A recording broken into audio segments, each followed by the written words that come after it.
Muy buenas noches. Mi nombre es Verónica Ormeño, soy psicóloga, terapeuta familiar y miembro del Departamento Clínico del Instituto Chileno de Terapia Familiar. Nuestro instituto cumple este año 40 años acompañando a las familias y parejas a través de la terapia, la formación de terapeutas y con el trabajo de familias vulnerabilizadas.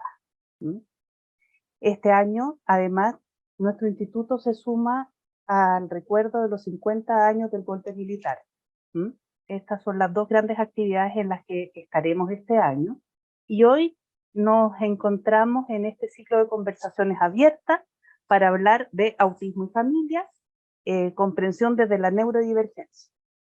En esta ocasión tenemos una querida invitada que es Constanza Miralles, y a ella la va a presentar Tamara Rivera, que es miembro de nuestro instituto, psiquiatra de niñas, niños y adolescentes, miembro de la unidad de niños, niñas y adolescentes de nuestro instituto, y ella va a ser nuestra anfitriona en el día de hoy. Durante el conversatorio de Constanza, ustedes pueden estar haciendo sus preguntas por el chat y Tamara las va a dirigir a Constanza. Este conversatorio está en YouTube y va a estar después en YouTube, va a quedar en YouTube para la gente que pregunta. La presentación no la enviamos, solo va a quedar el video de esta grabación. Espero que podamos encontrarnos, les agradezco a las dos y que podamos aprender mucho. Eso, muchas gracias. Gracias, Verónica. Muy bienvenida. Vamos a tener hoy día el agrado de compartir con Constanza Miralles, psicóloga.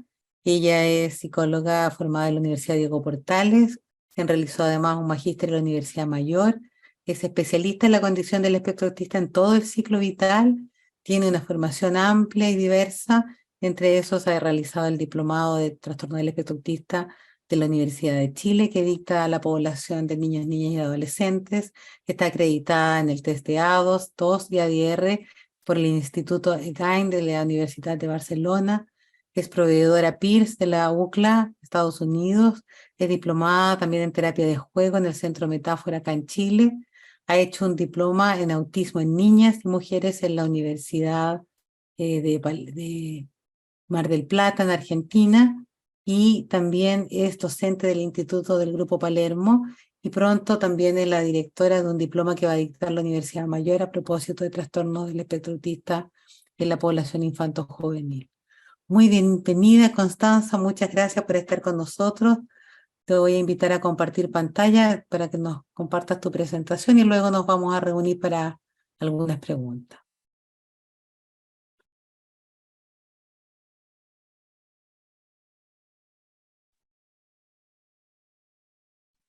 Habría que abrir tu audio, Connie. Hola, ¿cómo están? Bueno, estoy muy agradecida de poder estar acá. Yo soy Connie Miralles, ahí como me presentaba Tamara, soy psicóloga y me dedico, digamos, al espectro. Y aparte de esta presentación, contarles que yo estoy desde hace 13 años en el tema del autismo, porque también soy familiar. Tengo una sobrina de 15 y un sobrino de 9 años. Entonces también, digamos, en ese momento es donde parte toda esta inquietud y hablo un poco desde los dos lados, que eso también es importante para poder compartir experiencias y también poder hablar no solamente desde la experiencia profesional, sino también desde poder comprender las dinámicas del cuidado. Así que bueno, ahí estaba toda mi presentación. Yo contarles también que me dedico a la generación de materiales terapéuticos, que tengo ahí psicología y dibujos con algunos stickers, y sobre todo porque si hablamos de pensadores visuales, hay que crear cosas visuales, así que también esto que era un hobby de la ilustración ya lo he ido juntando y también pudiendo integrar mucho el trabajo como más artístico y con distintos elementos al tema del autismo. Entonces, yo quiero partir con este meme que yo creo que me identifica, y por eso creo que tener estos 45 minutos va a ser un gran desafío, porque en este tema podríamos hablar muchísimo, y por eso es que yo voy a dejarles como varias inquietudes y muchos temas que en el fondo nos van a hacer una ruta para poder profundizar, pero que efectivamente no los vamos, digamos, podríamos hablar muchas horas de esto, porque hay muchas aristas que poder mirar. Una de las primeras temas fundamentales y de las comprensiones fundamentales para empezar a comprender el autismo es un poco estas nuevas miradas que hay, y por eso aparece este tema de la mirada desde la neurodivergencia. Porque de alguna manera en todas las resignificaciones y reformulaciones que ha tenido el autismo, se ha ido mirando esto del espectro, y un espectro que es muy amplio y donde también no podemos ir generalizando casos. Entonces, ¿qué pasa? Que ha aumentado mucho el diagnóstico, pero en el fondo es porque cada vez hay más instrumentos y hay para poder, digamos, hacer ciertas definiciones más finas, para poder indagar en ciertos aspectos. Entonces también eso es bien importante, cómo vamos a comprender también el autismo y como una forma sobre todo de estar en el mundo. Entonces estas imágenes que ahí están los autores, digamos que es este sitio, es muy buena para poder entender el autismo. ¿En qué sentido? En que se habla, por ejemplo, antes se hablaba de, digamos, de alto funcionamiento, grado 1, grado 2, grado 3, y hoy en día se habla de las necesidades de apoyo. Pero mirar que es un proceso que no es lineal. Aquí muchas personas hablan de que es más o menos autista, o que es más leve o no, y justamente esta es una mirada circular. ¿Qué quiere decir? Que tal como se muestra en el esquema, nosotros tenemos distintas áreas, y en cada una de esas áreas es donde tenemos que ir viendo cuáles son las necesidades de apoyo, también cuáles son las fortalezas, y eso también es súper importante en términos no solamente terapéuticos, sino que también educacionales y para las familias. ¿Por qué? Porque uno podría decir, oye, pero, y sobre todo que pasa mucho cuando yo voy a los colegios con la familia, oye, pero es que después falta esto, esto y esto. Y siempre parece que hay cosas que desarrollar, pero acá también yo tengo que mirar, oye, en esta área hay mucha fortaleza, y poder ir viendo también en qué áreas van viendo ciertos avances y con cuáles voy a poder priorizar. Entonces siempre entender desde una perspectiva circular y saber que en esto mismo del espectro y por qué las manifestaciones son tan distintas, porque los perfiles son distintos. Entonces lo primero para entender tanto, porque yo sé que acá hay personas cuidadoras y también hay terapeutas tanto dedicados al autismo como terapeutas familiares que probablemente quizás a la terapia específica del autismo tengan su terapeuta, digamos, una persona adulta, un niño, un adolescente, pero sin embargo, al, por ejemplo, tener una terapia familiar, sí que cosas se debieran poder tener de herramientas para decir, ya, a ver, qué ajustes, qué formas de inclusión voy a tener yo para permitir una participación para esta otra forma de funcionar en el mundo que es la neurodivergente, y que también poder comprender que la neurodivergencia está llena de dones, está lleno de aportes, que hoy en día, y lo vamos a ver acá, las voces adultas autistas han ido cada vez tomando más fuerza y también pudiendo mostrar todas estas áreas de desarrollo que son sumamente relevantes.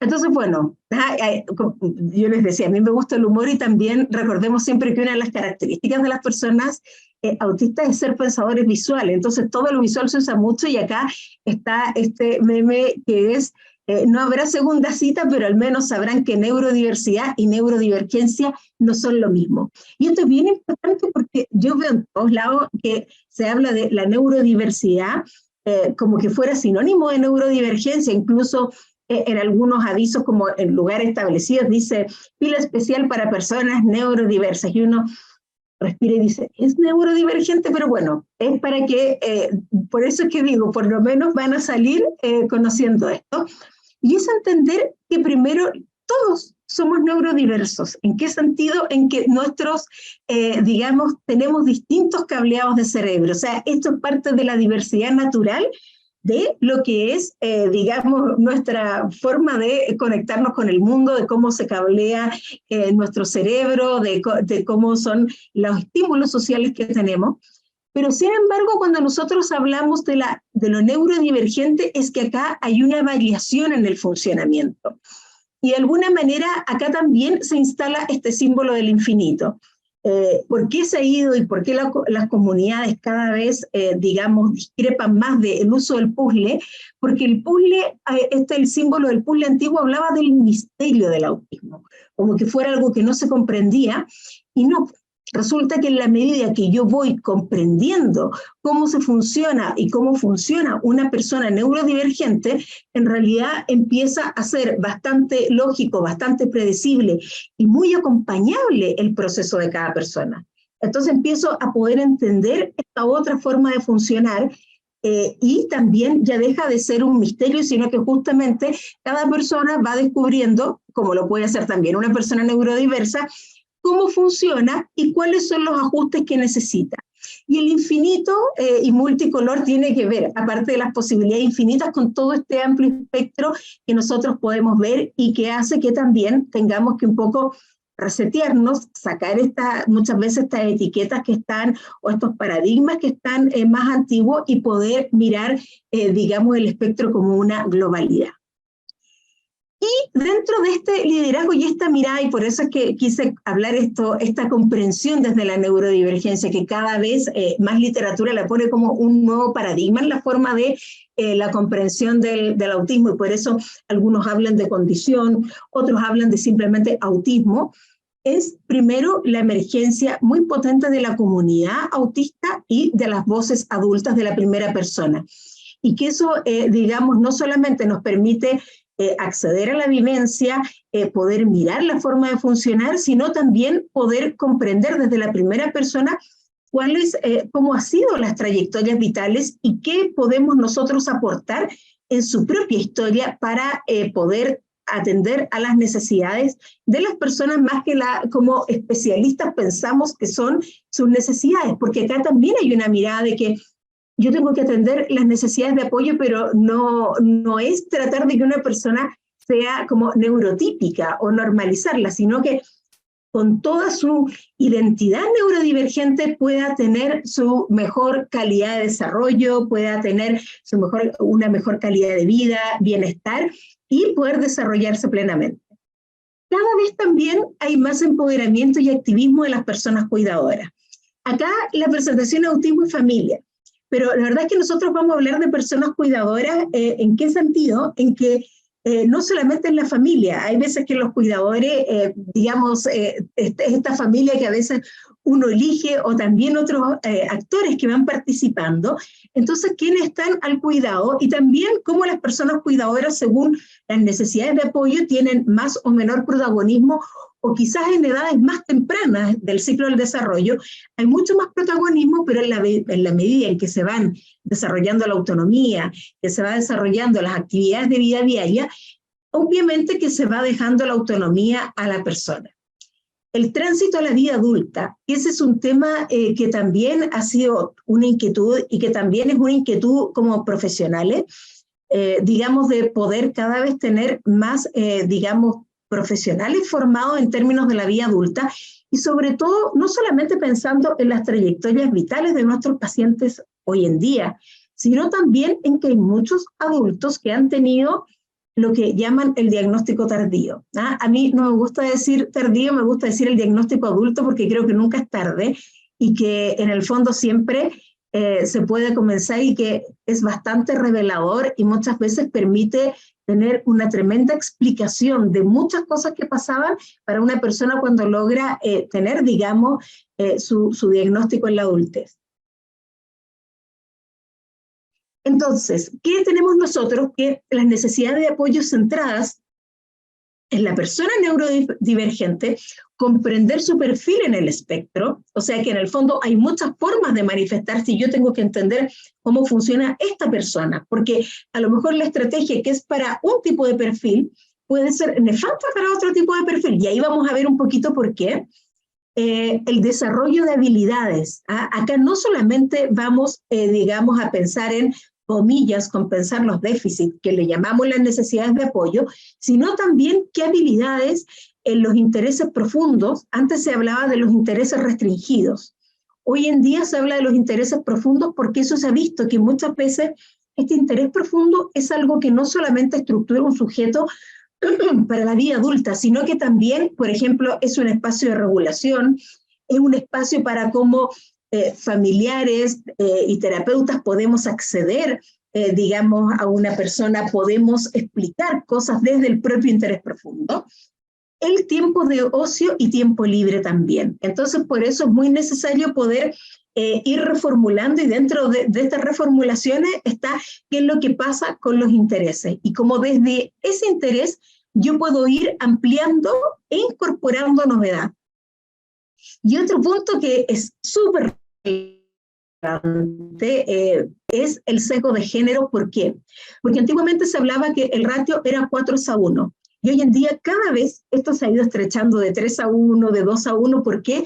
Porque el autismo estaba, casi todas las pruebas de evaluación o casi todos los conceptos estaban puestos en el autismo, en lo que le llaman el socializado masculino, y no en las características que también está en el autismo en mujeres. Entonces, hoy en día también han aparecido todos estos temas para poder evaluar, que es importante poder mirarlos y poder conocerlos también. ¿Ah? Ahora, eso ya sería para hacer otra charla, pero sí es importante como ya empezar a tomar nota y a dejar ciertos temas que son inquietudes que hay que empezar a ir incorporando. Entonces, bueno, muchas veces está esta pregunta de qué va a pasar después, el futuro, pero hay veces que también nosotros tenemos que centrarnos, así igual que como este agapanto que va brotando, en, bueno, ¿qué estamos haciendo ahora? ¿Cómo estamos apoyando ahora? Y cómo nosotros podemos ir entregando bienestar, habilidades, y centrarnos un poco en las intervenciones que podemos hacer en este momento.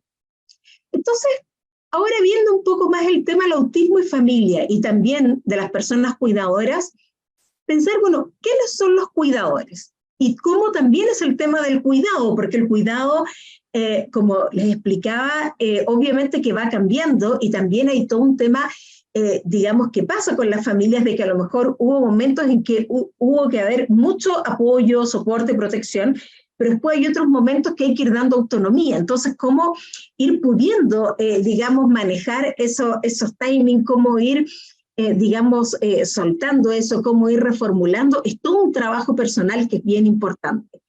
Entonces, para hablar primero de cuidado, yo les quiero citar esta pequeña frase que es de Margaret, que digamos, es una historia de Margaret Mead, y que es que hace años un estudiante le preguntó, digamos, a Margaret Mead con respecto a los signos de civilización, ¿ya?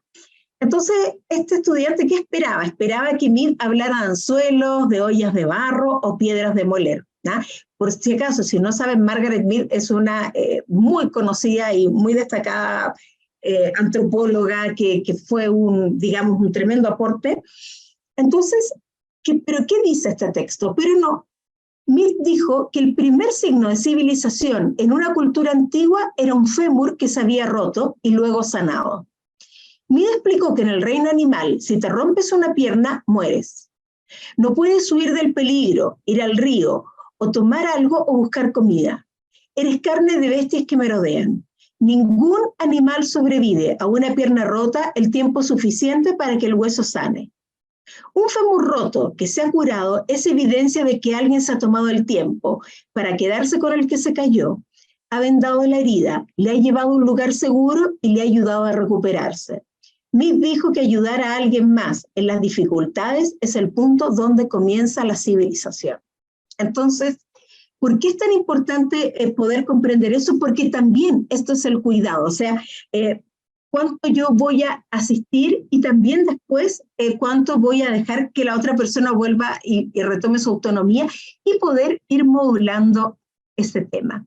Entonces, ¿qué cosa es importante en términos de las personas cuidadoras y de las familias? Es que nosotros nos remontamos a estos conceptos de la digamos, de la alopatria o las alofamilias, que es nuestro halo intersubjetivo, que muchas veces en el tema del cuidado no son solo los padres, sino que es la tribu, el clan y todos aquellos que interactúen. Y dentro de eso también, ¿por qué? Porque muchas veces, y según el grado de apoyo, participan, digamos, distintos cuidadores. Y en ese sentido, el entenderse como persona cuidadora es, por ejemplo, que a veces son abuelos, abuelas, que pueden ser tíos, que pueden ser familiares, que son muy amigos, incluso en esto de las comunidades, por ejemplo, de personas cuidadoras, a veces entre redes de apoyo de distintos padres se apoyan entre ellos para el cuidado.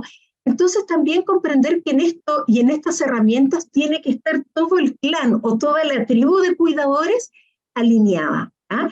¿Por qué? Porque de alguna manera sí, pudiendo y alineada es como tanto implementando las estrategias, pudiendo tener una consistencia en qué se va a ir apoyando en las distintas etapas del ciclo vital, y también dentro de ese alineamiento de poder ir anticipando, siendo consistentes y sobre todo comprender en profundidad qué es la neurodivergencia. Yo a veces digo que uno es como bilingüe, hablo neurotípico y hablo neurodivergente, y en general pasa mucho eso que también va mostrándonos la neurodivergencia, cómo se piensa fuera de la caja, se tiene otros caminos para llegar a las mismas conclusiones, y que hace que también se tengan respuestas mucho más creativas, soluciones distintas a temas. Entonces también ahí es una invitación, porque la neurodivergencia realmente puede ir, cuando ya se empieza a descubrir, puede ser ir maravillando e irse abriendo a distintas perspectivas. Entonces, nosotros, ¿qué vamos a ver en esto de los conceptos asociados, digamos, al cuidador o a las personas cuidadoras? Hay distintos tipos de cuidadores, que pueden ser familiares, los primarios, secundarios, y que dentro de eso también, ¿por qué es tan importante funcionar de manera alineada? ¿Por qué es tan importante la psicoeducación? Y sobre todo, muy agradecida yo de esta instancia que ha dado el Instituto Chileno de Terapia Familiar, porque aunque parezca eslogan, que es una tarea de todos, pero efectivamente el poder acompañar ciertos procesos, poder comprender, poder derribar ciertos constructos, hace que las personas cuidadoras más, digamos, principales, y los secundarios, y después también los distintos sistemas, puedan ir generando ambientes que sean más inclusivos, puedan ir investigando y vayan permitiendo cada vez más la participación social. Hoy en día cada vez pasamos más desde un modelo que era más asistencialista a un modelo de participación social, donde las personas autistas pueden ser colegas, compañeros de trabajo. A mí me toca mucho cuando a veces en los diagnósticos, digamos que llevan a niñas, al entrevistar a padres, decir, oye, ¿tú no has pensado y tener que derivar para evaluar de que a lo mejor, digamos, estás en el espectro? Y efectivamente, a través del proceso de sus propios hijos, van descubriendo que sí, que efectivamente estaban en ese funcionamiento, y que en el fondo le pusieron distintos nombres, armaron alguna construcción en la cual, digamos, fueron funcionando, pero que han estado siempre, y en el fondo no hay como un tema de que sea tan asistencialista, sino que hoy en día sí se puede hablar más abiertamente y muchas personas poder irlo contando, pero que siempre hemos estado en contacto con muchas personas que están en el espectro, y que obviamente que el grado de participación va teniendo que ver con si hay algunas coocurrencias, con también cómo, digamos, se han ido compensando ciertos funcionamientos.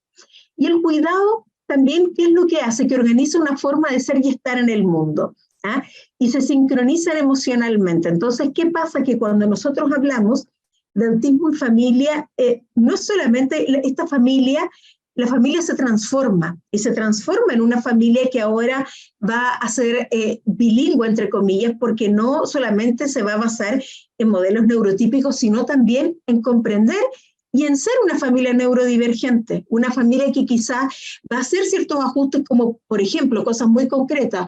Si vamos a un cumpleaños, a lo mejor vamos a ir en duplas y quizás nos vamos a ir antes de un lugar porque hay una menor batería social, o la persona se saturante, o que por ejemplo hay ciertas excepciones que vamos a hacer, y poder tomar eso como parte de la propia identidad y de un valor.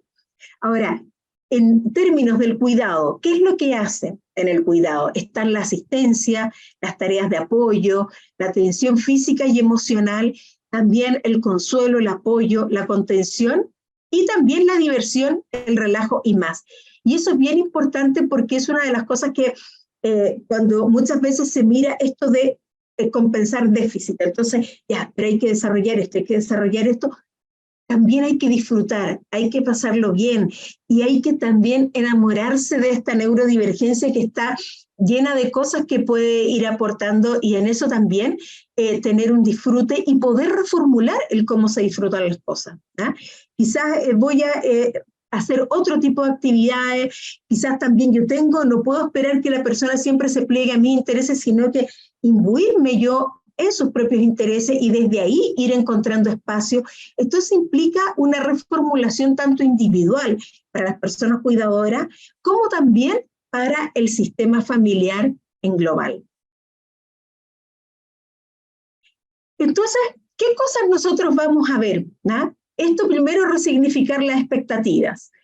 ¿Y en qué sentido? En que acá muchas veces hay toda una expectativa de cómo va a ser esta familia o qué se ha puesto, digamos, en estos hijes o pensando en el futuro, pero de alguna manera acá las expectativas se tienen que ir mirando cómo poder nosotros mirar a esta persona y poder pensar en su bienestar y qué es lo que le hace más feliz. Comprender el mundo neurodivergente, o sea, aquí, y de verdad, una de las cosas que a mí, yo 10 años, mis primeros 10 años de profesión fueron de psicóloga infanto-juvenil, y cuando ya los otros 13 que he estado, me llama mucho la atención y me encanta que, digamos, los padres y personas cuidadoras del espectro autista son súper empoderados y súper, digamos, siempre están estudiando, asistiendo a un montón de charlas, de webinars, se inscriben a cursos. ¿Y por qué? Porque de alguna manera está en esto de primero tengo que, ponerme a estudiar y ponerme a comprender. Hay muchas cosas que hay que desaprender, o sea, cosas que funcionaban en digamos, con la crianza neurotípica, es decir, aquí vamos a empezar de nuevo. Y a mí me ha tocado muchos cursos que he hecho para personas cuidadoras y todo, que por ejemplo asisten tías, abuelas, o sea, va el clan realmente, no solamente esta es la figura de los padres o la madre o el cuidador principal, y me dicen, no, yo crié, no sé, 5 hijos, tengo 20 nietos, y aquí empecé de nuevo. Y quizás primero con esta angustia y vértigo, y después también con maravillarse con poder ir comprendiendo un poco este funcionamiento. Entonces, desaprender, aprender y también reaprender. Aceptar el diagnóstico e integrarlo como parte de la identidad familiar, y que eso es súper importante porque es una forma de estar en el mundo. Y en eso el valor e identidad del autismo, que incluso se celebra el orgullo autista. Yo acá en estas fotos que puse fue un concurso, digamos, que además ahí en ese sentido el autismo genera todo un tema de red. Entonces aquí me apoyó Galería Uprint, que fue el viaje que me prestaron, el lugar, me apoyó Pilot Chile con los premios. Hicimos un concurso del autismo dibujado. Todas estas fotos obviamente están todas con los debidos consentimientos, y mostrar cómo, por ejemplo, dibujar el autismo como pensadores visuales, hacer un concurso. De hecho, aquí la ganadora, su imagen ahora es parte de, digamos, de una institución norteamericana que, digamos, le compró su dibujo como parte de la imagen corporativa, así que tuvo, digamos, viajó, además, pero de poder entregar estos espacios que además son de encuentro, que son de, digamos, de poder validar las habilidades, de poder hacer tribu y de poder también, digamos, orgullosamente decir, soy autista, ¿qué necesidades tengo?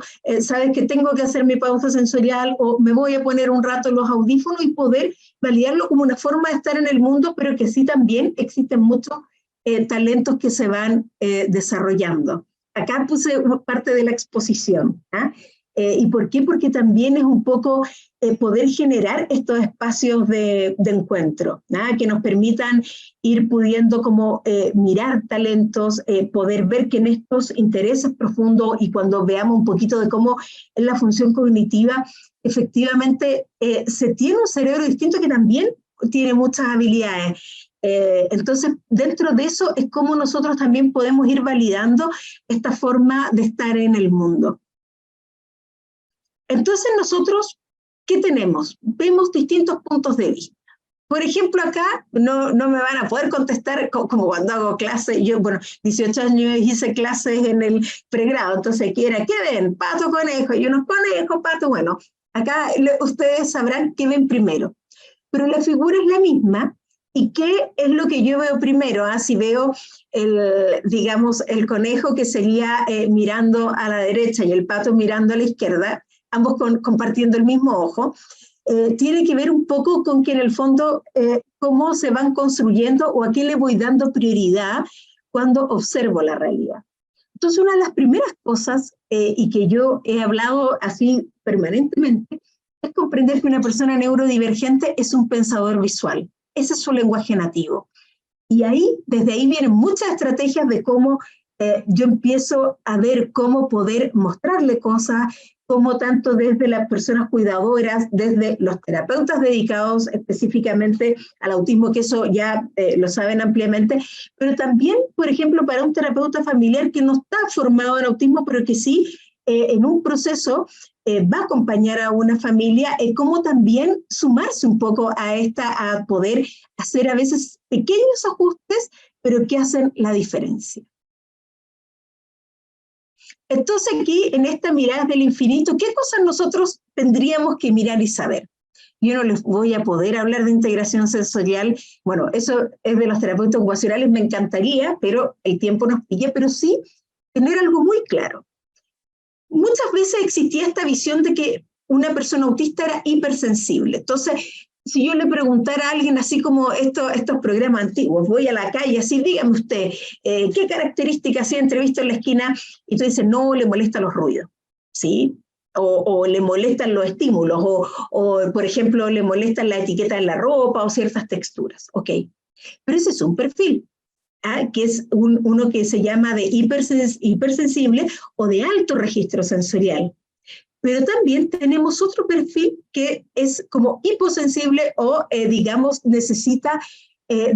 tiene un bajo registro y que por lo tanto le pasa por el contrario, que en el fondo necesita buscar contacto, necesita input sensorial. Entonces, por ejemplo, mucha gente dice, uy, una persona autista, una manta con peso. Sí, pero una manta con peso es para alguien de bajo registro, para alguien que, por ejemplo, es hipersensible, va a ser asfixiante.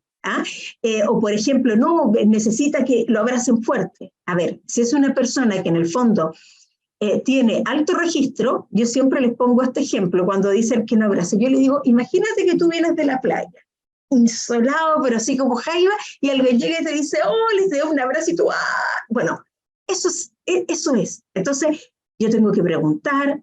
Hay muchas personas que a veces uno les dice, mira, ¿por qué mejor abrázame tú?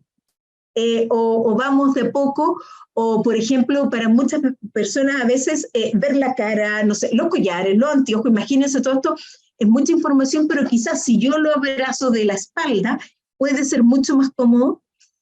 Y por otro lado, por ejemplo, en un perfil de bajo registro, hay veces que necesita la propiocepción para volver a tener volver a integrar esta percepción de sí mismo, tener input sensorial, y ahí el abrazo fuerte es importante. Entonces, ¿qué cosa es relevante acá? Que en esto del espectro es lo primero es conocer cuál es el perfil, porque de acuerdo a ese perfil van a hacer la estrategia.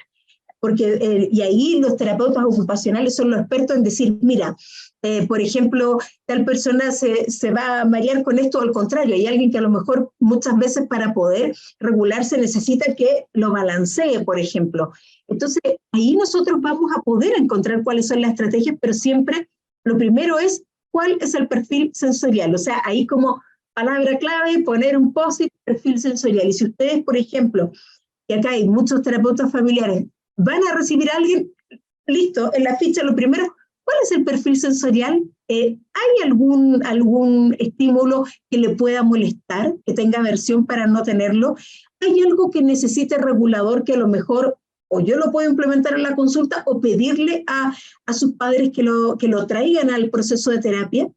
Entonces, eso, por ejemplo, es lo primero que ustedes debieran tener como registrado en la ficha. Lo segundo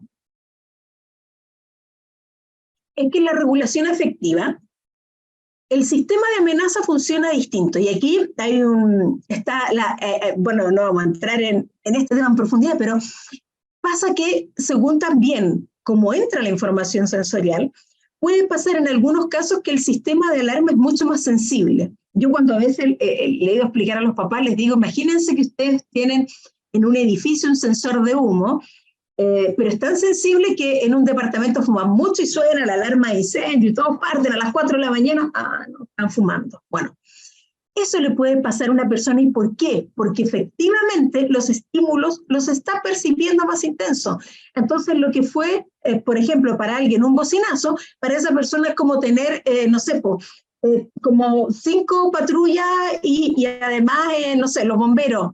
Entonces, ¿qué pasa? Que efectivamente va a reaccionar con más ansiedad. Y por otro lado, también eso mismo el registro puede pasar en otras personas que haga que no tengan la misma percepción de peligro o no registren ciertas cosas.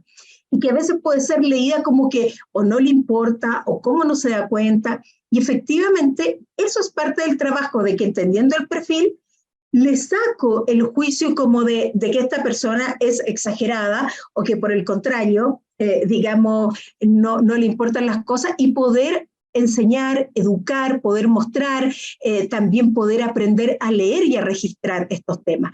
Pero hay una cosa que es bien importante, que es poder, en la medida que yo comprendo, empiezo a sacar todos esos juicios de valor respecto al otro.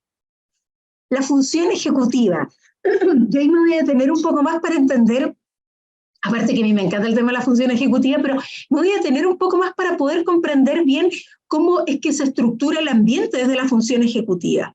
Y acá hay algo que es bien importante, no generalizar. O sea, cuando hablamos del espectro autista es que hay muchas formas de manifestarse. Entonces, por ejemplo, muchas veces, claro, sale, esta persona no entiende la ironía, o por ejemplo, las bromas o las metáforas, no necesariamente. Puede pasar en algunas personas del espectro, pero en otras no. O por ejemplo, en otros casos se dice, no, hay hipersensibilidad. No, en otros casos no hay hipersensibilidad, al contrario, hay bajo registro. Entonces yo no tengo que generalizar, sino que lo primero es detenerme a investigar y conocer esto. Y estas son cosas que tienen que tener tanto las familias como para establecer una línea base, para desde ahí desarrollar estrategias, tanto en los colegios, en las distintas comunidades, para poder saber cómo regular a alguien, qué input sensorial puede necesitar en caso de que se desregule, qué cosas yo puedo, por ejemplo, desde que hay veces que yo voy al colegio, antes que entre un chiquillo, y miramos, y yo miro, le digo, ¿cuál es el locker de él? Yo le digo, está al medio. O sea, van a salir los chiquillos rajados a recreo, y ese pasillo con todo, imagínense, ahí con hambre, que para sacar sus colaciones, va a ser una desregulación. Deja el locker en la esquina. Hay veces que uno se ajusta tan pequeños como eso, de que en el fondo dejo el locker en la esquina, cosa que no tenga que pasar por ese pasillo, no tenga todo encima, que salten, puede hacer la diferencia. Por ejemplo, voy a veces al lugar, incluso a la sala, y digo, uy, esto aquí se mueve de esta manera, esto va a distraer, mejor en tal lugar. O no sentar al lado de la puerta, porque él entra y sale, va a ser una distracción permanente. O por ejemplo, en estos quizás bancos de a dos, decir, ¿sabes que esta persona a lo mejor va a necesitar sentarse sola porque necesita más espacio, o porque esto del codo, que uno cuando chico hacía esta raya, casi como que algo pasaba a la frontera, pero eso le va a molestar y va a ser a lo mejor un tema tan sutil como ese, una molestia permanente. Entonces, cuando yo puedo entender cómo funciona alguien, cuando yo puedo entender esos ajustes sensoriales, esos ajustes de espacio, y respetar eso de que, oye, porfa, no le saquen los lápices porque va a ser súper invasivo que llegue y se mete una mano de repente para que le saquen la goma. Entonces, cuando ya puedo entender, y cada persona también puede saber qué cosas lo regulan, lo desregulan, y por qué, porque en el fondo esa mano, que para nosotros puede ser una mano digamos, más simple, para la otra persona es como que la persona se tirara encima. Entonces, cuando puedo entender eso, yo puedo hacer los apoyos y puedo generar más regulación. O, por ejemplo, en el caso del bajo registro, muchas veces pasa, no respeta el espacio del otro, es que no lo logra leer todavía. ¿Por qué? Porque necesita el contacto y porque registra menos. Entonces, por ejemplo, yo ahí lo trabajo con un hula hula. El típico hula hula. ¿Por qué? Porque justo es como el círculo que rodea, nuevamente, pensadores visuales, un elemento concreto. Entonces después es como, no te metas a mi hula hula, o también empiezan a calcular mentalmente, ¡pum!, hacen como el hula hula en la mente, listo.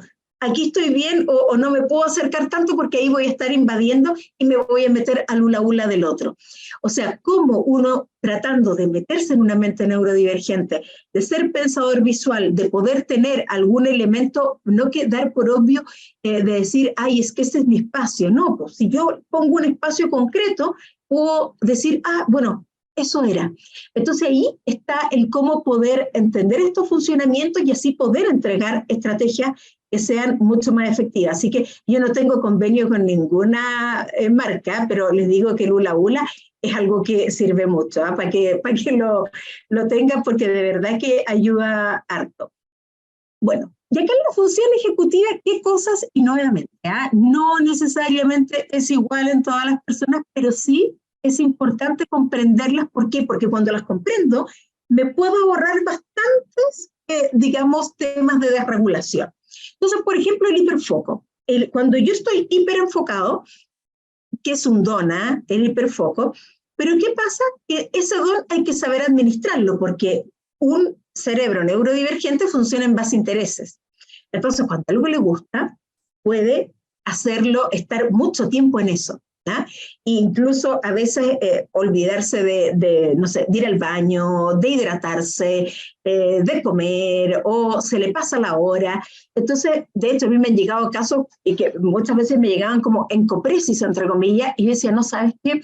Se me un funcionamiento del espectro autista, esto hace años, y me miraban con cara como de ¿qué? Y bueno, justamente a veces ese era el primer indicador, que era esto, no es que se queda jugando y por ejemplo, no atiende sus necesidades básicas, y que justamente en el hiperfoco es como que estoy tan enfocado que se me olvida o me acuerdo muy a última hora. Entonces, por ejemplo, saber de este hiperfoco y poder administrarlo.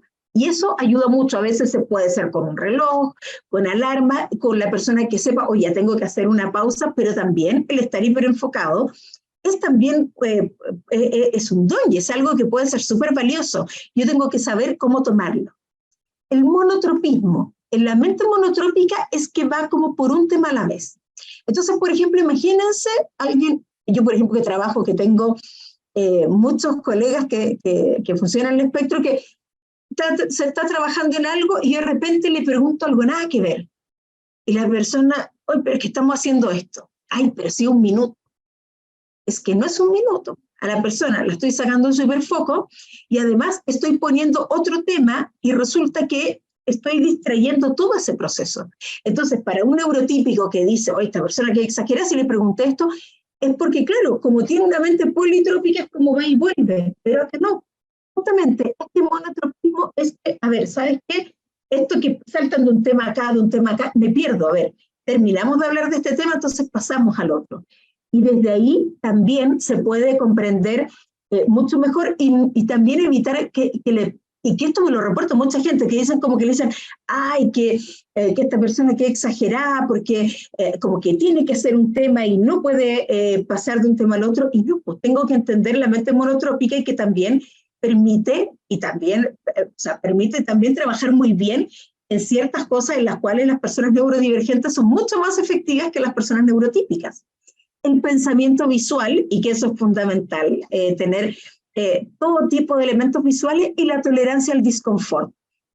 ¿Qué pasa? Que hay más fatiga, que hay más cansancio, que tiene más peso, por ejemplo, el no dormir bien, el estar con hambre, el estar incómodo físicamente con una vestimenta no adecuada o que no era lo que, digamos, cómoda, o con una tela que moleste, o con algo que raspe.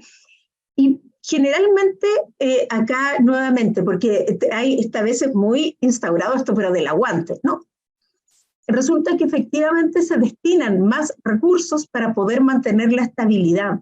Entonces yo, ¿cómo lo explico eso? Les digo, imagínense que vamos a ir al Manquehue. Entonces van todos con su banano, con su botellita de agua, pero alguien va con una mochila de 20 kilos. Obviamente que en la mitad, mientras todos están sacando selfies, no sé qué, la otra persona va a estar, ya, pues, ¿cuánto falta? ¿Hasta qué hora? Que cuando todos estén en la cumbre, y ahí, no sé, haciendo piruetas al lado de la cruz, la otra persona va a estar, ya, pero estoy cansado.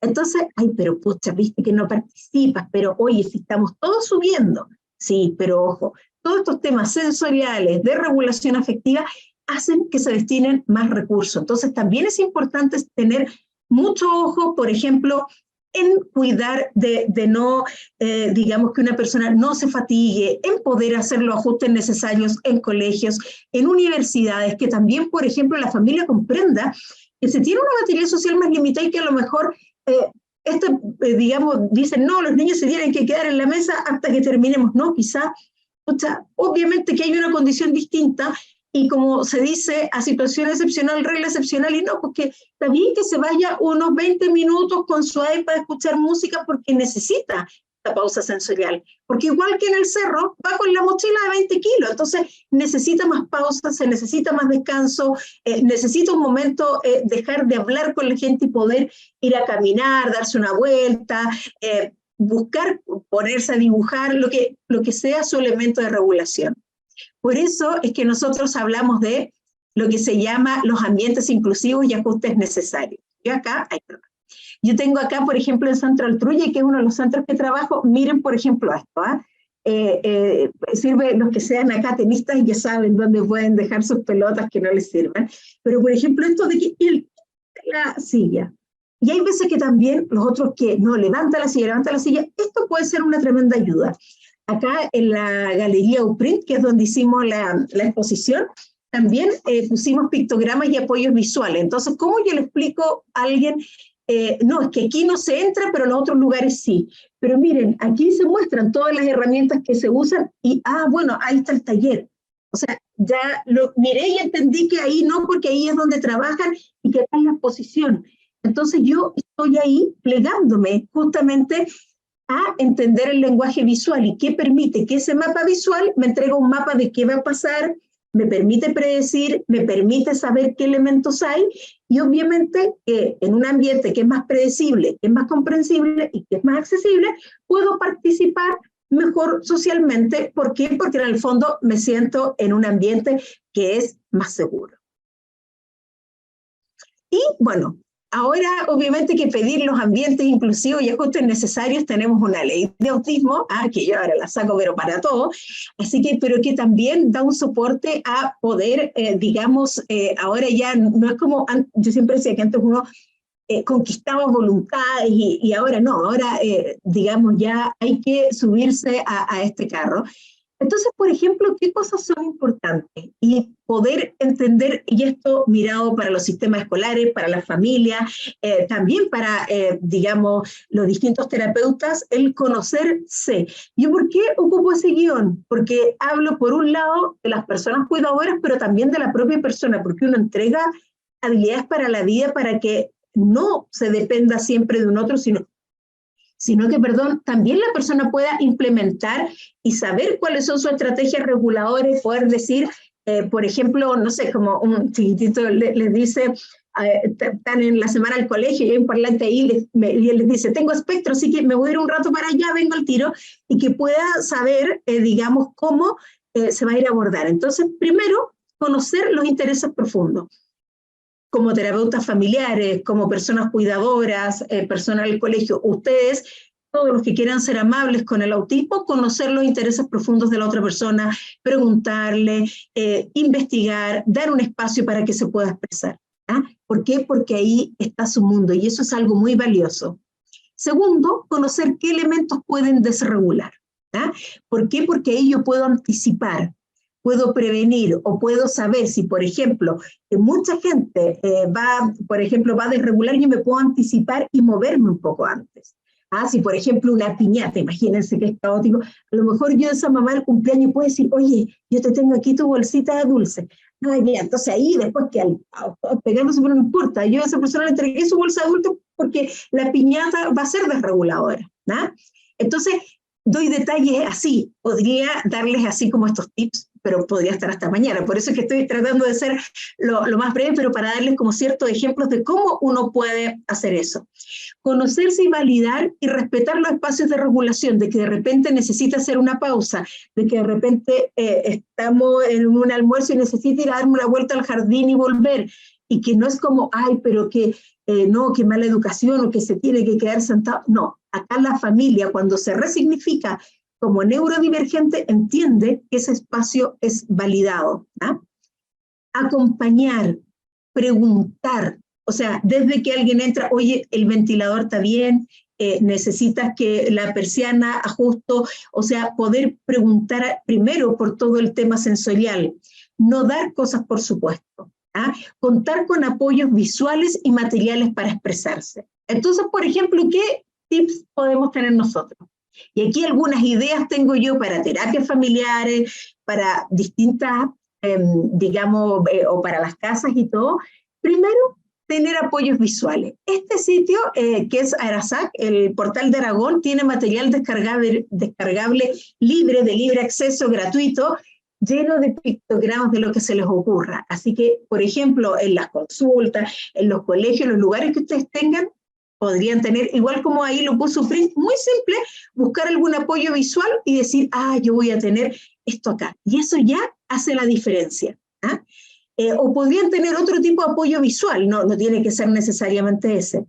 Preguntar antes por interferencias sensoriales, o sea, así en la ficha, como tengo anotadito el perfil sensorial, preguntar si hay interferencia, porque a lo mejor si yo sé que hay una interferencia al ruido y tengo, no sé, un calefactor, voy a tener calefaccionado antes para que cuando llegue esa persona lo voy a apagar, porque si no, ese va a ser una mosca en el oído y va a estar interferida esa persona en todo momento.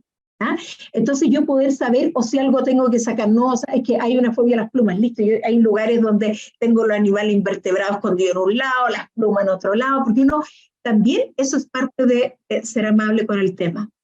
Validar los usos de fidgets. ¿Ah? Miren, aquí yo tengo el Pop-it, pero digamos tener todo este tipo de fidgets sensoriales que permiten de que a veces se necesita algunas cosas como para poder ir y que es necesario como una forma de poder regularse sensorialmente. Entonces el fidget ayuda mucho, sobre todo, por ejemplo, para hablar de temas conflictivos, cosas angustiosas, que la persona de repente se le permita que no tenga que hacer contacto visual, que pueda estar así, pero que en el fondo está participando, pero que necesita este refugio también. Permitir llevar objetos seguros, o sea, si hay algún, ahí yo puse, por ejemplo, este ejemplo, el nombre del pingüi, no, pero por ejemplo, si quiere llevar sus materiales, también poder acoger, si tiene, no sé, muchas veces armamos mochilitas sensoriales o ciertos objetos que los pueda tener porque son reguladores. Permitir las actividades en paralelo. Por ejemplo, acá este es un origami precioso que me regalaron, pero que también hay veces que alguien para poder conectarse necesita estar haciendo una actividad en paralelo y que justamente tenemos el prejuicio, como el dibuja en clase, al contrario, cuando está dibujando y haciendo origami, cuando está más concentrado en lo que estamos hablando. ¿Por qué? Porque es ahí que está la conexión. Entonces, por ejemplo, permitir que pueda tener esa actividad en paralelo. Si yo les dijera, por ejemplo, en todas partes, y me ha resultado, en hartas partes han comprado en colegio, en hartos lugares, tener una cajita sensorial. O sea, decir, hoy voy a tener una cosita como con una esencia con olor, voy a tener algunos fidgets, oye, en eso yo no tengo convenio con nada, pero uno va al mall chino y encuentra de todo una pelotita para apretar, algo que sea suavecito, también a lo mejor tener algún dulce de distinto sabor, así como algo ácido o algo más dulce, pero poder tener alguna caja sensorial que sea reguladora. Y muchas veces, para abrir conversación, el háblame cuesta mucho más. ¿Por dónde empiezo? Pero ¿qué en realidad me quiera preguntar? En cambio, por ejemplo, muchas veces se puede ser muy útil contar con algunos apoyos de preguntas estructuradas. Yo tengo miren, no lo puse aquí, siempre cuando hago clases se me empiezan a ocurrir cosas en el camino.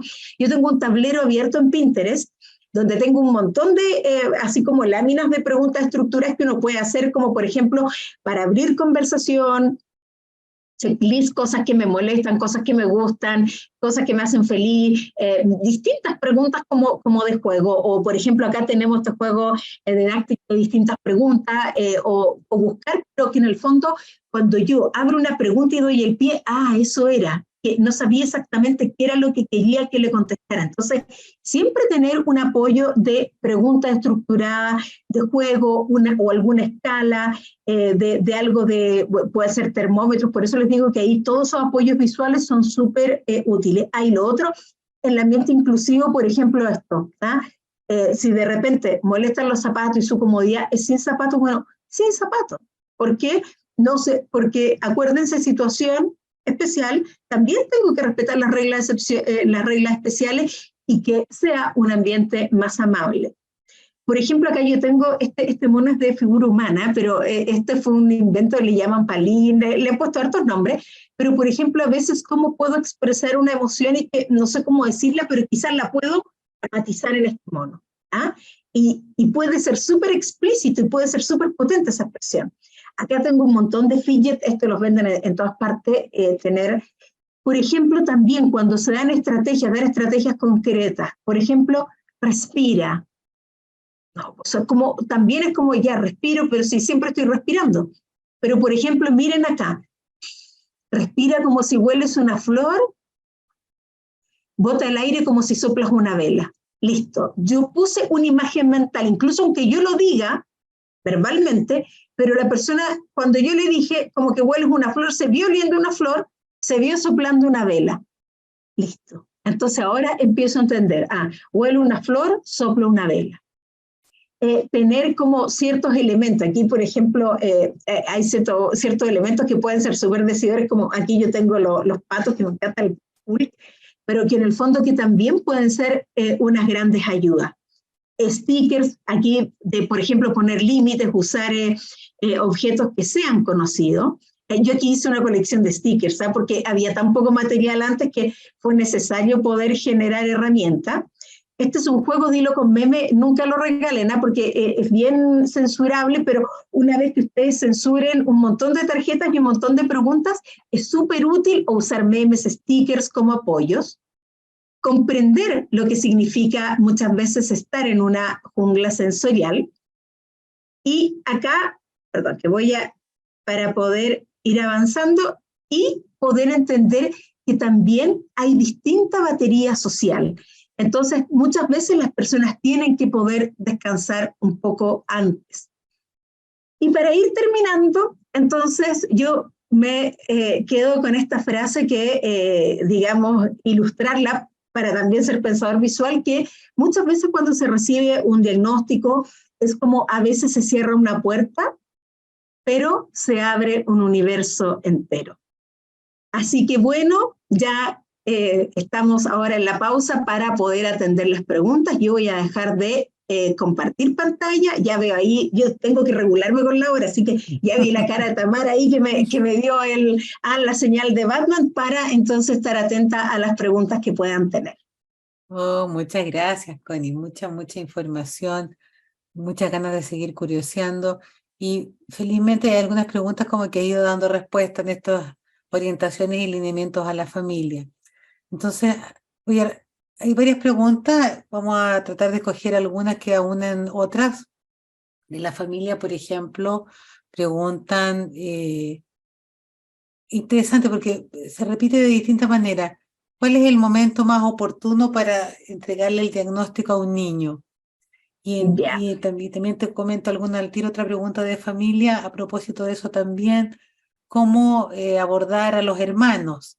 Con esto de que a veces, dependiendo de la magnitud de las dificultades o de las posibilidades, los padres a veces dedican mucho tiempo a un niño del espectro y a veces un niño neurotípico queda como más a la deriva. Entonces la pregunta es, recomendaciones respecto a los hermanos, en la línea más neurotípica de un chico del espectro, chica o chique, y el tema de cuándo se sugiere tramitarle el diagnóstico al niño. Me encanta esa pregunta porque cuando yo empecé en esto había un curso y yo preguntaba, ¿cómo lo hacemos con el diagnóstico? Porque se hablaba mucho del etiquetar. Y muchos años era así, yo iba a todas partes y decían, el etiquetar, poner nombre. La verdad es que siempre se va a etiquetar y entonces hay que poner la etiqueta correcta. Y el diagnóstico, la idea, al igual que por ejemplo, como puede ser en el caso de una condición física, como en cualquier caso, es transmitirlo desde siempre y es un concepto que se va a ir llenando. Por ejemplo, y ahí una de las cosas primero es que no sea como una revelación, como decir, ya cumpliste tal edad, ahora puedes entender.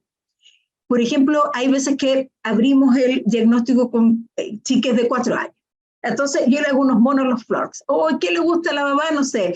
A la mamá le gustan las carteras, dibujamos con la cartera. Al papá el computador y hacemos el símbolo del infinito.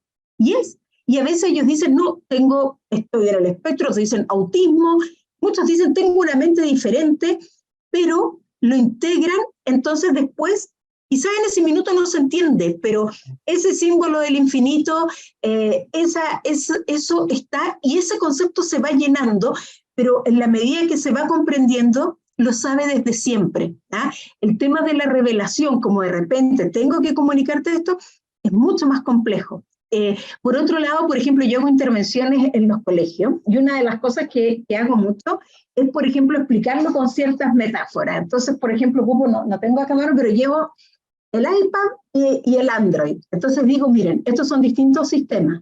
El iPad hace cosas maravillosas, pero hay aplicaciones que hay que pagarlas, en cambio los otros vienen de fábrica. Bueno, la aplicación es como la terapia que descargamos y que se puede llegar a lo mismo, pero por distintos caminos o haciendo distintos esfuerzos, y así también hay aplicaciones que con uno y con otro no son compatibles, y que así también somos los seres humanos. Y, por ejemplo, cuando yo voy a un colegio, a veces con chiques de tercero básico, yo les muestro los celulares y entienden, ¿no? A veces, por ejemplo, yo ahí me pliego a los intereses profundos, otras veces lo explico con los Pokémones, otras veces lo explico con los dinosaurios, con distintos caballos y un unicornio, por ejemplo, que usan harto el unicornio, o por ejemplo, también con auto eléctrico y auto a gasolina, entonces que el auto eléctrico contamina menos, o sea, como la sinceridad, todo que sea más transparente, pero que hay que recargarlo antes.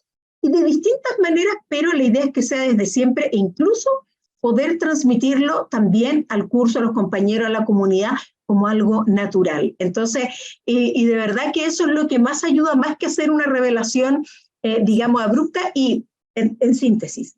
Que sea desde siempre, que ahí generalmente eso lo acompañan los terapeutas, que se vaya entendiendo en la medida de que se va en el desarrollo, pero es tener esta noción de que siempre lo he sabido, que siempre lo he tenido, y explicarlo con los intereses profundos.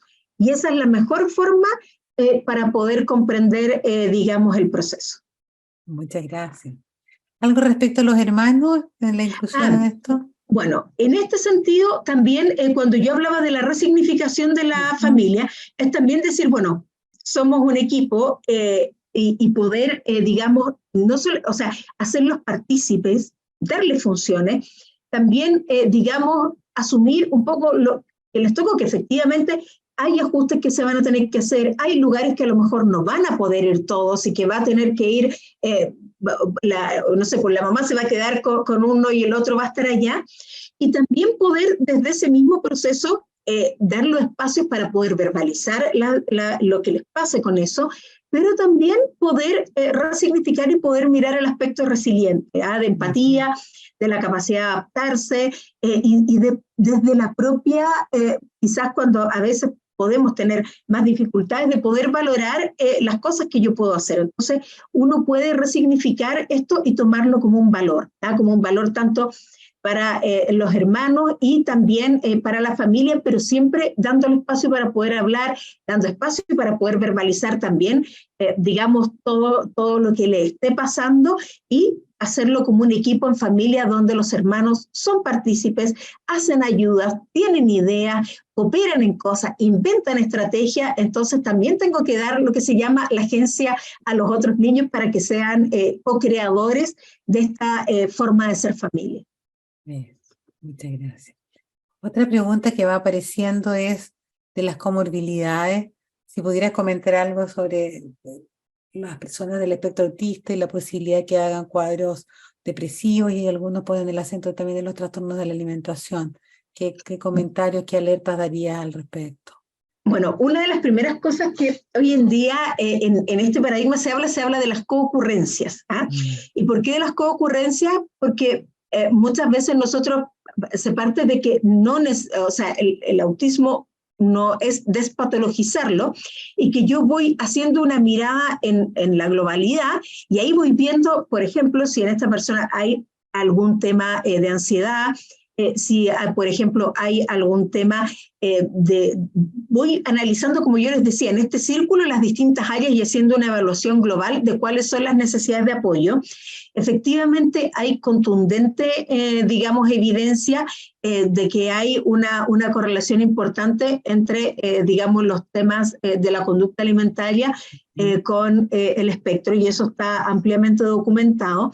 Y también, digamos, y en ese sentido, la parte de un poco de la probabilidad del tema, ya sea de ansiedad, de autoestima y todo, tiene que ver muchas veces con el ambiente. Entonces, por eso, cuando uno ve distintas trayectorias y ve ambientes que contienen, se hace una apertura, por ejemplo, en los colegios, los profesores, que saben todos los profesores, hay una apertura en los cursos, hay un trabajo preventivo en eso. Muchas veces no aparecen porque en el fondo el ambiente está preparado y va acompañando. Entonces también ahí tengo que mirar cuánto tiene que ver con la condición y con el funcionamiento de la persona, o cuánto hay muchas veces que son a consecuencia de ciertos temas que son más ambientales, y cómo se pueden generar estrategias de intervención para poder resolverlo.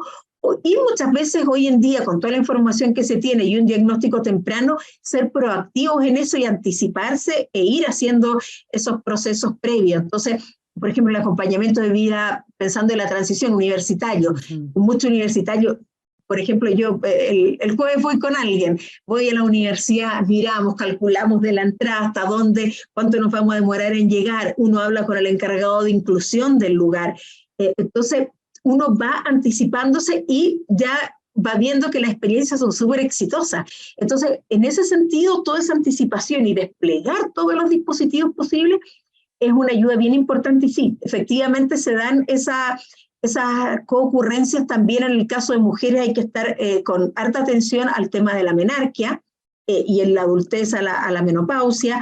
El tema está muy documentado, el tema, como dicen, de la conducta alimentaria, y hay hartos temas que sí, que pueden ser coocurrencias y que esas tienen que ir siendo evaluadas individualmente por los profesionales, pero siempre tiene que haber una evaluación global en términos de salud para poder ver cosas también, porque hay veces que hay cosas que tienen que ver con la condición y hay cosas que no. O sea, también yo muchas veces les digo, pero si también es un niño, una niña, un niñe, o es un adolescente, y no todo se debe a la condición. Entonces también en eso es importante tener una evaluación multiprofesional. Claro. Mira qué interesante, porque vas dando hartos señalamientos tal vez para esta pregunta que hacen respecto al sistema escolar, sobremanera con chicos del espectro que tengan temas de desregulación emocional o conductas explosivas. Nos hablaste de estas características del hiperfoco, de la hipohipersensorialidad, o esto que estás contando de anticipar. Pero pensando en este grupo que preocupa a veces a los colegios de cómo regular las conductas a veces autoheteroagresivas o conductas un poco explosivas a propósito de la frustración, pensando en el espacio escolar, ¿qué reflexiones, qué sugerencias se te vienen? Ya, perfecto. Bueno, este es un tema súper, voy a cómo ser sintética, porque aquí uno se podría explayar. Pero una de las cosas, primero, que es importante cuando yo les decía sensorial. Todos saber el perfil sensorial, porque eso es lo primero para saber cuál va a ser la regulación. Entonces, por ejemplo, y que ha resultado súper bien en colegio y todo, primero anticiparse. Uno no solamente le enseña como ciertos anticipadores al mismo niño o niña, como de decir, ay, cuando siento esto como que tengo que salir, sino también ir regulando cosas de poder salir antes de la desregulación. Pero generalmente lo que ayuda primero es sacar a este niño de la sala. O sea, como salir del entorno, ¿por qué? Porque va a haber más invasión sensorial. Segundo, y que esto es súper importante, lo primero que tiene que hacerse es la regulación. Entonces, muchas veces esto de que pidamos disculpas y solucionemos conversando no es una buena estrategia. Generalmente lo que va a hacer es que se desregule más, conteste algo y, digamos, sea un poco más complejo.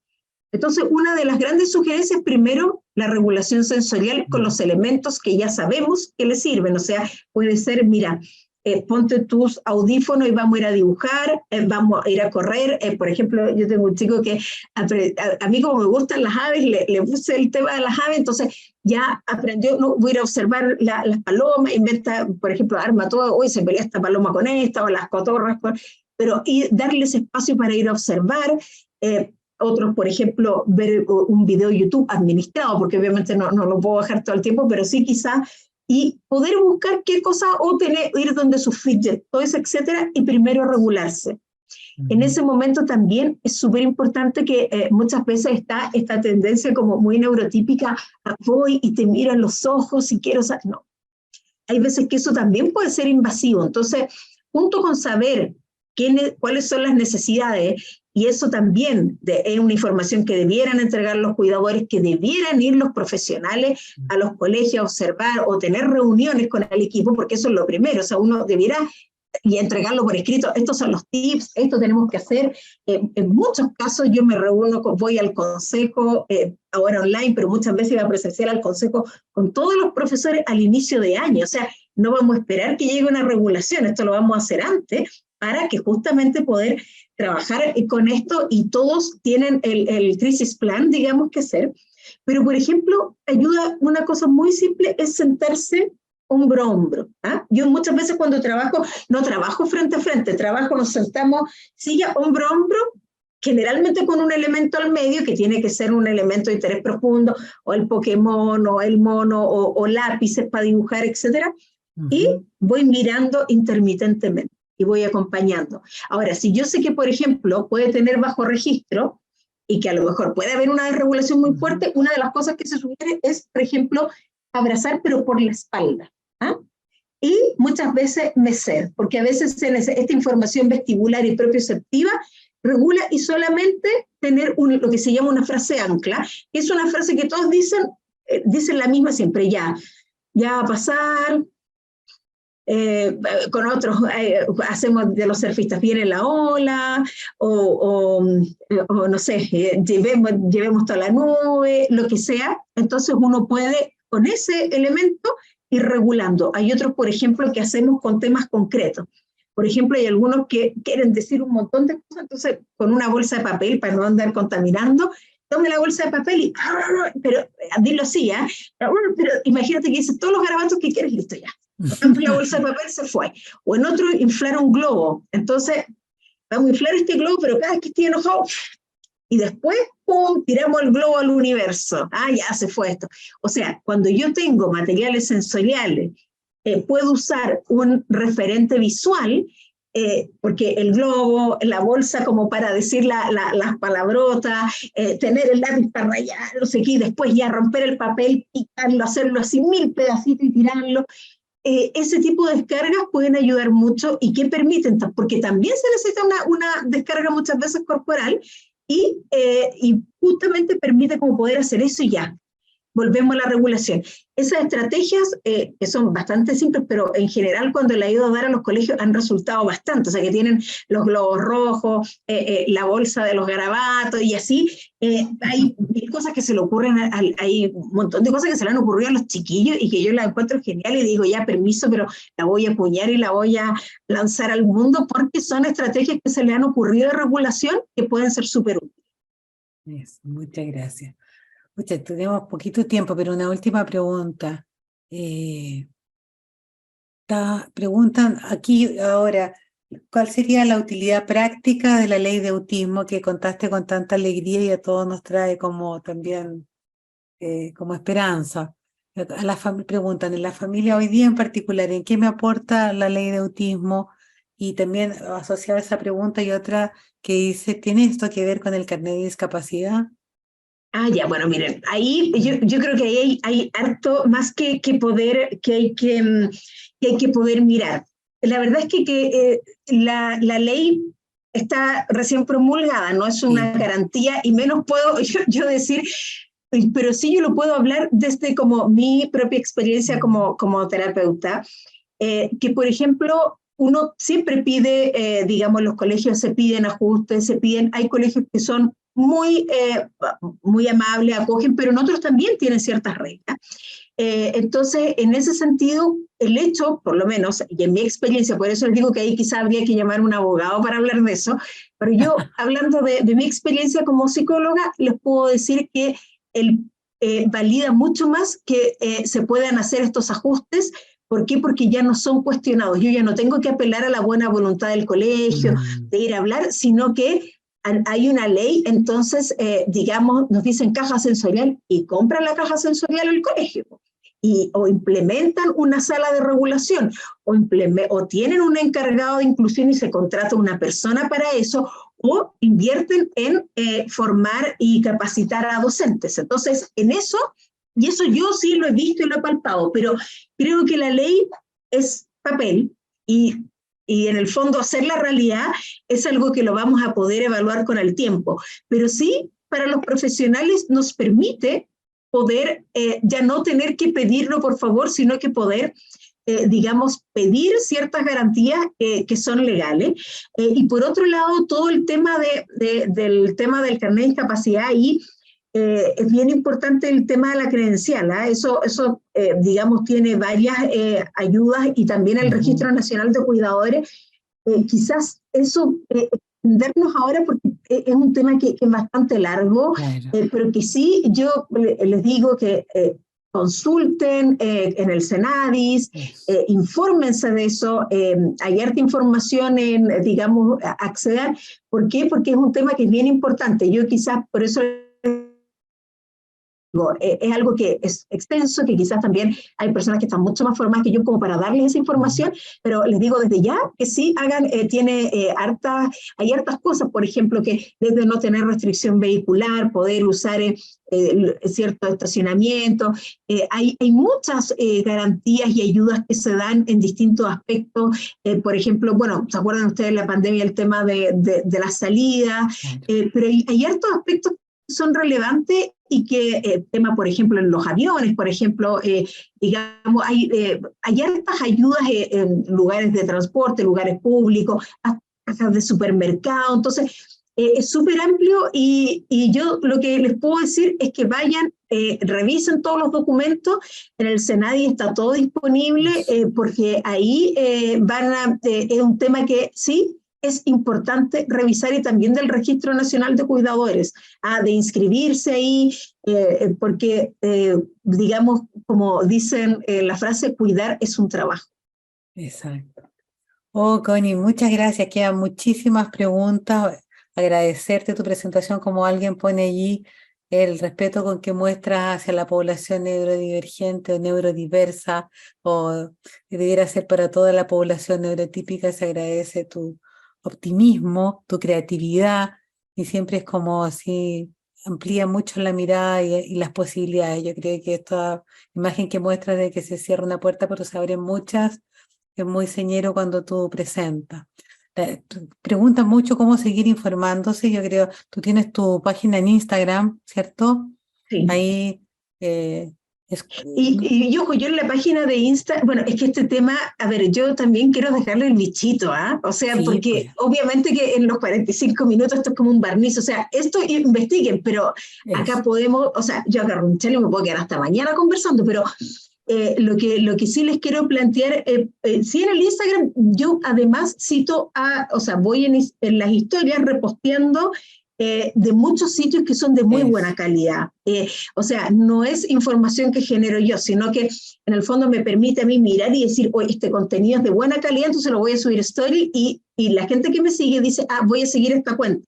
Entonces voy revisando, porque hay muchas personas adultas, autistas, que hacen un trabajo maravilloso de generar contenido, de informar, hacen, digamos, unas revisiones bibliográficas, pero de verdad increíbles, diagramas increíbles, cuentan. Entonces, mi aporte es poder, digamos, como seleccionar, mirar, hacer este como tamizaje, decir, no, esto está de buena calidad, y lo subo para que después puedan ir siguiendo las páginas y también validando así todo el aporte que tiene la comunidad autista, las voces adultas autistas que están haciendo un enorme esfuerzo por poder ir dando cada vez más información, y también ahí voy subiendo muchos talleres y cursos gratuitos abiertos a la comunidad, webinars que van a ir siendo publicados. Yo tengo algunos capítulos en Cantando Aprendo a Hablar, en podcast en Spotify, si quieren escuchar en el, digamos, y también, bueno, ya hay webinars, en el Instituto Palermo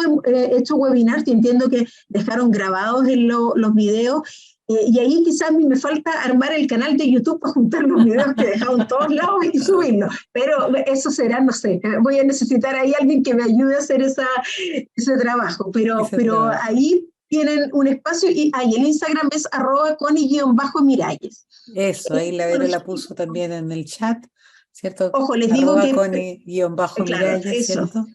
Es bien híbrido, porque yo como también dibujo, organizo concursos de dibujo y todo, hay de todo un poco, pero siempre es de pensadores visuales y también ideas terapéuticas, por ejemplo, desde masa, plasticina, cosas con papel, o sea que también para ver, hoy ¿qué puedo hacer? Y de repente, hago eso, yo le digo a harta gente, no tengo convenio con nadie, pero claro, pareciera como que estoy así asociada con los molchinos y todo, porque ahí siempre voy subiendo algo nuevo, o también muchos papás, mamás, cuando crean algo, me regalan una muestra para yo mostrarla, por ejemplo, en los mismos Instagram, o los chiques también, y algunos les ponemos sus seudónimos, sus nombres de fantasía, pero voy contando lo que hacen, y ellos están muy contentos de compartirlo también.